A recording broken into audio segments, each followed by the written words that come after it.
Okay, welcome to Friday Night Fights. This is going to be a good one. I don't know, actually. As far as the point of comparing them, this is probably about as good as it can get. The Dunu is a beryllium-coated driver. It's got 4 BAs. It's listed at $469 right here.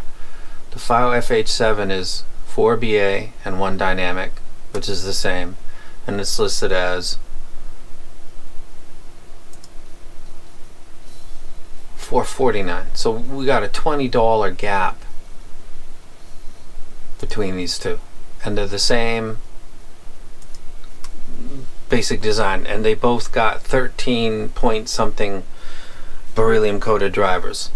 So they're within $20. They're the same configuration, and they both got the same kind of claim to fame, which would be this has got the filters, but that wasn't really never the point of this. I don't think. I'm not really into filters. I got salt shaker on here, if you can see that right there. The first thing I did was compare these two because they both got beryllium, and the 3001s will hold up under an extreme. Let me be very, very clear.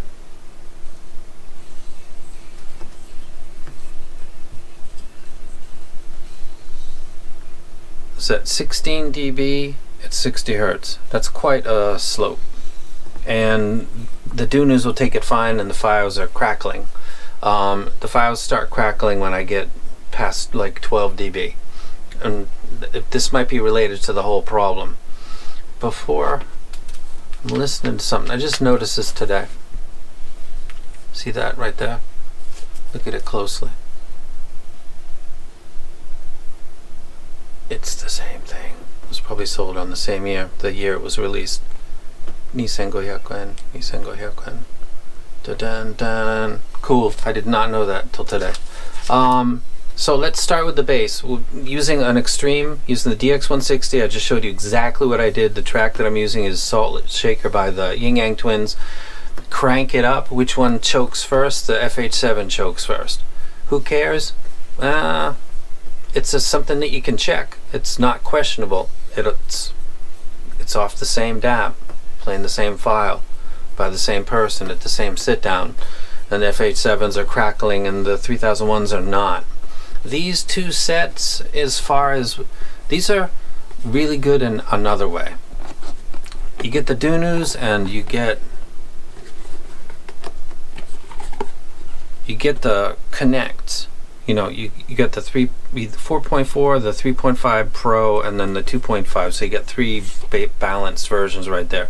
And then you've got some tips.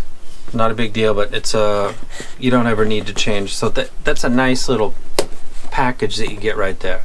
And then, not to be, really outdone, I guess a little bit because of the interconnects, but FiiO really, you got all, the tips that you could need. You got a really nice case. So both of these, relative to a lot of their competition, they're packaged quite well,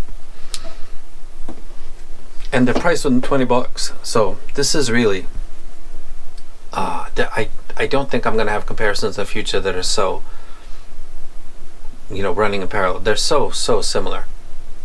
Now, listening to, let's go down the library. That's a nice poster, isn't it? I'll talk about that later. Let's start with Tupac.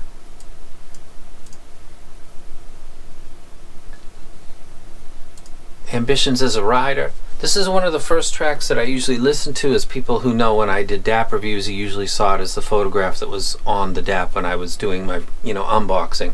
And I do that because this is a bass check, but the bass has a lot of stories to tell. The number one is the quality of the bass. Number two, does the bass overwhelm the information in the mid frequencies? Is the treble elevated to compensate for the elevated bass? Are we listening to a V? So we can start with the furthest left part of the audible frequency, and it tells us the whole story of what's coming along, potentially. So I start with the bass because of that, and because this album is mixed so well, there's a lot of details that cross the middle. And the very first time I listened to the FiiO FH7, I noted a lack of clarity I don't recall what was the set that I had at the time. With it might have been NCM Bellas, or NCM 5V2 or something like that. I think it was the Vietnam set that I had, and this was nothing compared to that. And it was, I think there was another set too. So when this first came out of the box, I was impressed with it, you know, the whole open the box thing, but it was immediately apparent that this was not going to be something that I was going to fall in love with. Like, I did an unbox and I was thrilled about it, and that quickly disappeared, and then people wanted to know what's the problem, and I said it's got a haze, and then people didn't know what I was talking about. It was apparent right at the beginning with Tupac, All Eyes on Me, Ambitions as a Writer. The information that exists after the bass around this area before the first treble rise is haze, and I don't know why. It doesn't make any sense. The metal shell, the quality of the build, you can change the filters. It never made sense to me, and I still don't get it. So what was I assumed, based on the amount of times people said, why isn't that, you know, in your top 5, why isn't that on one of my lists, and I thought, wow, that's a really popular set. I never really got it after the initial, you know, honeymoon was done. I never was a big fan of it, because it lacks clarity and resolution. And the very first track that we listened to, Ambitions as a Writer, it's clear. The Dunu sounds really good. It plays that. As soon as I listened to that song, it's one of the first ones I listened to, I thought, this bass sounds polite. Remember, this was the set that I went and cranked up with the DX160, because I thought, it's a brilliant, why doesn't it hit hard? Well,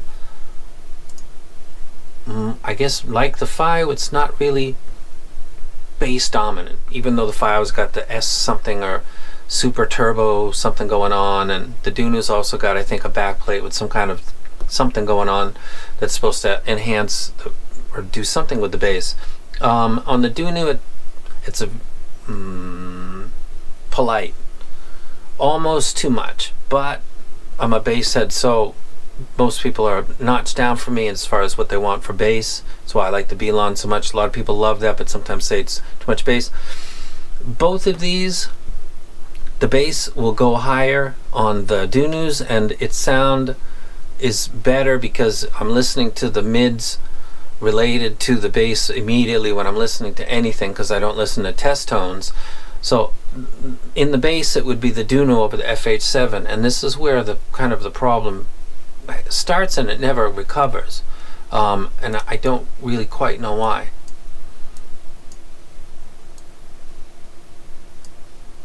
Aerosmith,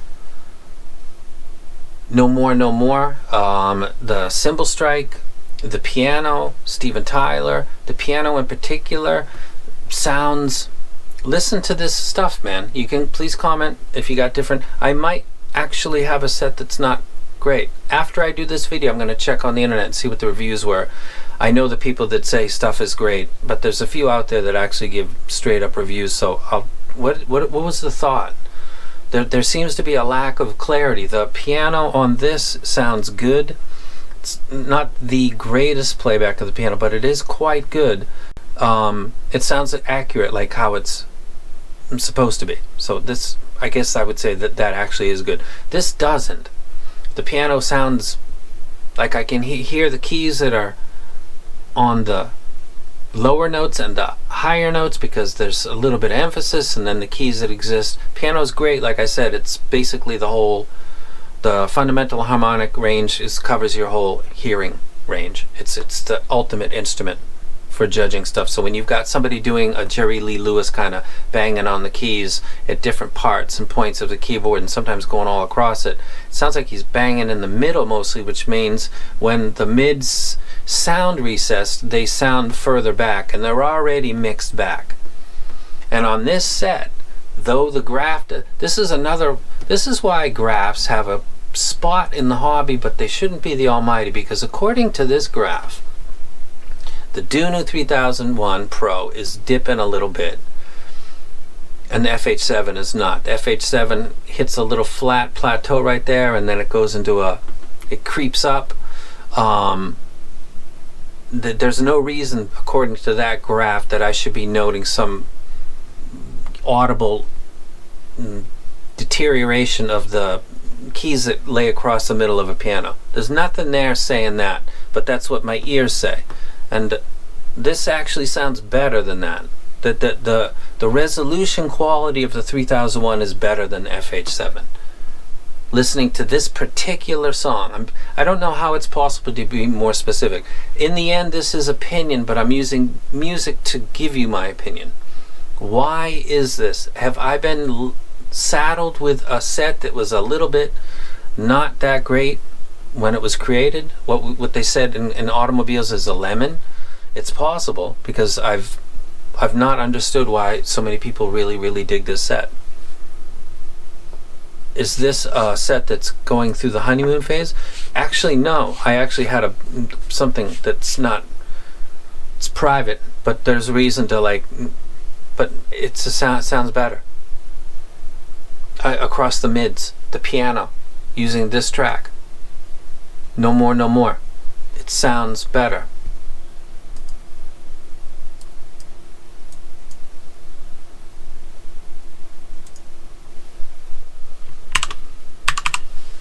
Go back to what we did yesterday. Electric Light Orchestra. So I just did this one. Telephone line. Hello, how are you? The FH7s, the 3001s are actually really pretty good. Are they worth their price? Are they double the stuff that's, you know, killing it in the $200 range? No.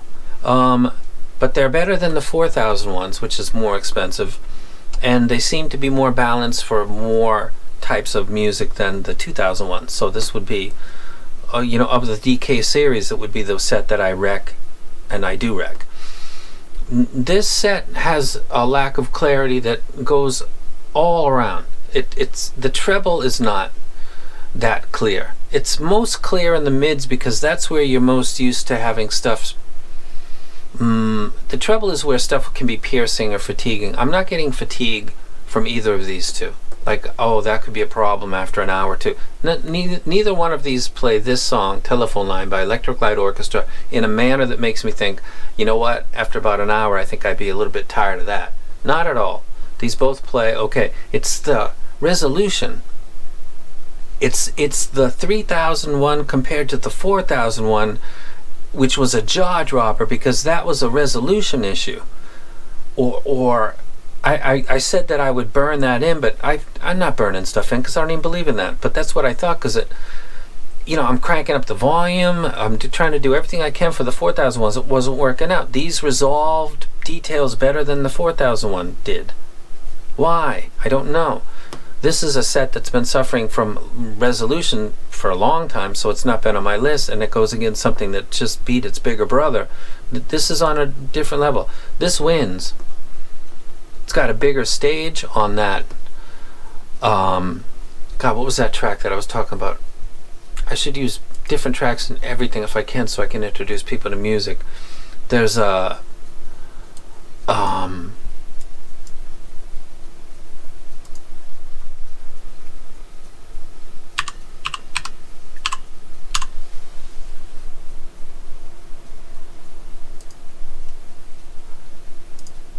this is a classic album. This is Lynyrd Skynyrd, One More From the Road, 1976, and it's got it's live. It's a live album. The version of this, it sounds a lot. If you go on YouTube, there's this Day on the Green, which was just what an epic bunch of shows that place used to have. Day on the Green. I think that was Oakland where that was mostly took place, but I don't know if it was exclusive to Oakland.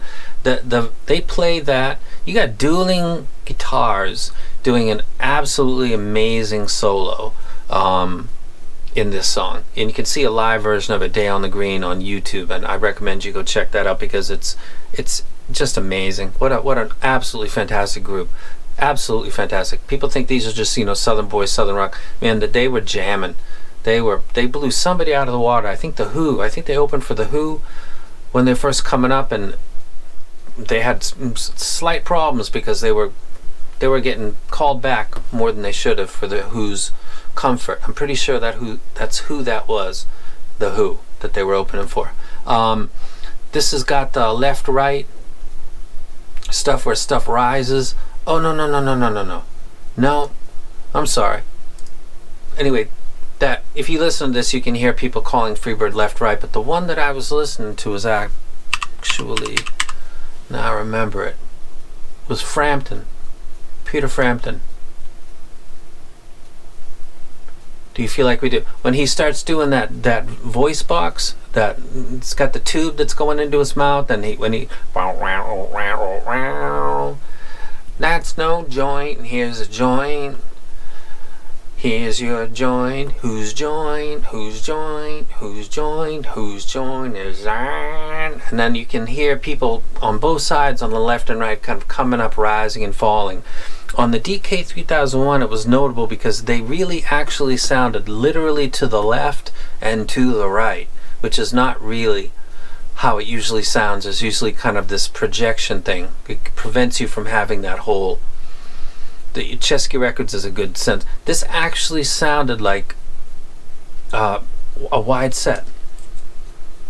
Not as wide as the Voyager 14BA Psycho Beast thing, but for what I've been listening to for the past maybe month or two, this kind of surprised me a little bit, and I thought I'm gonna start to use this track more, because that's when the crowd is kind of, you can almost hear them coming up and sitting down, because they love when they can understand what he's saying. Whose joint? Whose joint? Whose joint? Whose joint is that? And people are lit. They're probably smoking weed out in the... God, how many people, when this song that's on the live Frampton Comes Alive, were out there smoking weed? Probably hundreds. And when he's talking about whose joint is that, he might have been looking at somebody right in the front row and talking to them. I just came up with that as I'm doing this video. Think about that for a second if you're a Peter Frampton fan. He's saying into the, whose joint, whose joint, whose joint, whose joint is that? Here's your joint. He's probably talking to someone that he can actually visually see, because he's up on stage and they're probably smoking weed and showing them their tits. Have you seen some of the 70s stuff? I'm sure they do that now.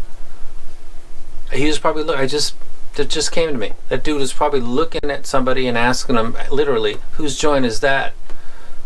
You know what I mean? And then maybe pantomiming with them like he wants to take a hit of their joint. So I'm sorry, I went way too long with that, but if you listen to this track when he's going through that, that voice box thing, there's a rise on the left and right, and you can hear it. And on a set that's kind of a little bit more compact, it sounds like it's kind of in front of you. Not in front of you, but it sounds in your head.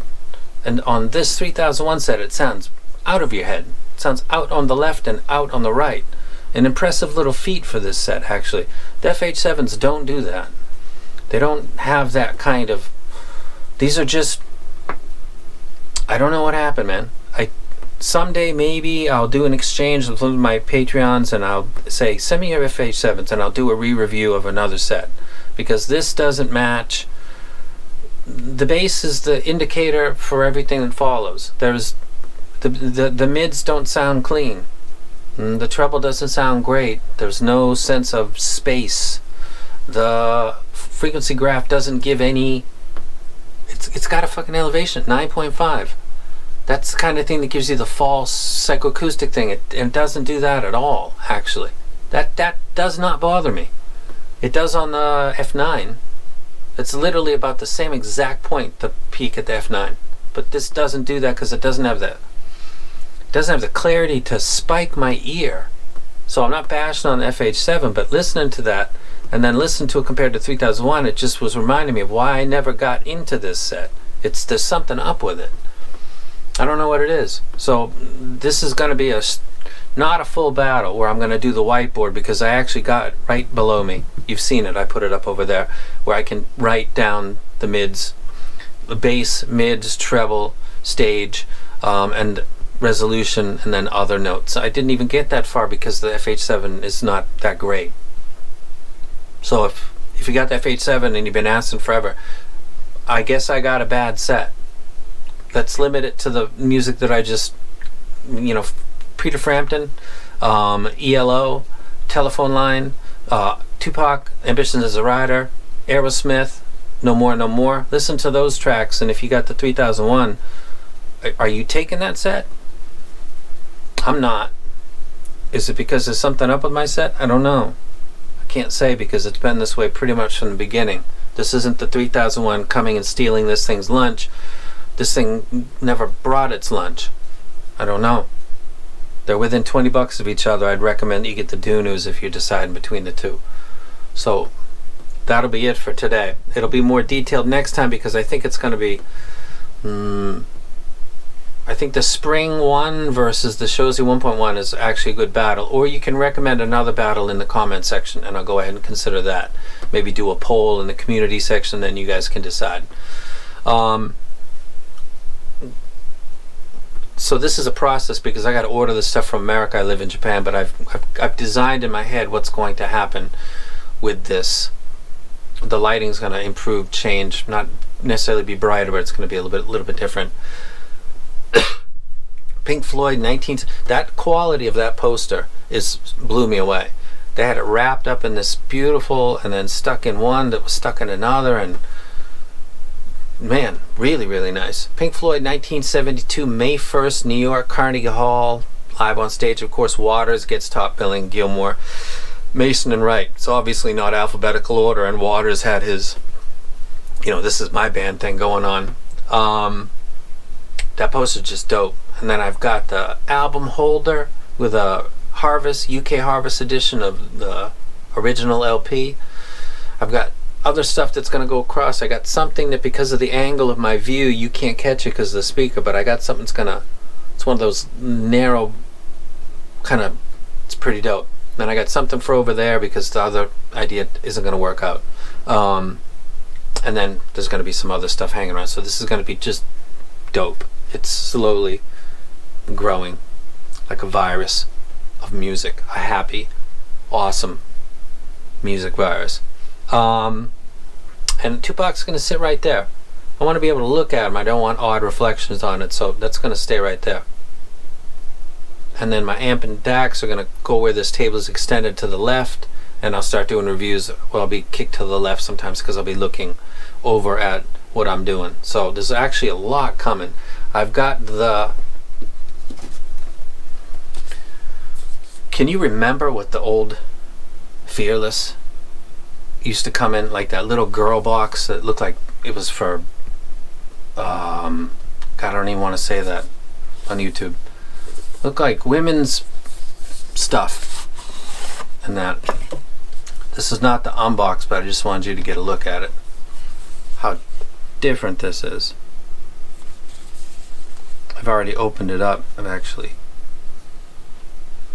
God, their game has been way upped. My goodness, my goodness, another APA trying to take a crown.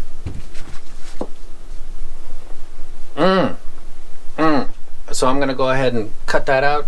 I'm sorry if you're a FH7 fan, but I'm not, because remember, this is, you don't care. But I've gotten a lot of really aggravated comments, man, about the FH7. It's always surprised me. I got a set that quality controls are real. FiiO doesn't really have issues, but I think before it was mass released, and I might have got a set that was, I don't know. It graphs in not a bad way, and the sound that I get doesn't really match what I'm looking at as a graph. And I look at graphs all the time, and I never really see stuff and think, wow, that doesn't make any sense. But the FiiO FH7 graph doesn't make any sense relative to what I'm hearing. If there was something on the diaphragm, it should show on the graph, right? Right. But it sounds like there's cotton stuck inside the tube or something. I don't know. Resolution. And for $20 you can get the 3001. Do I think that these are the almighty super best things that you could buy? I don't know. I'm not saying that, but between the two of these, Friday Night Fights, the winner, by knockout. It was not even majority decision. We didn't have to go to the judges' scorecards. It was a knockout in the second round of a 3-round fight. And I think Peter Frampton was talking to somebody in the crowd when he was talking about whose joint is that? Here's your joint. I'm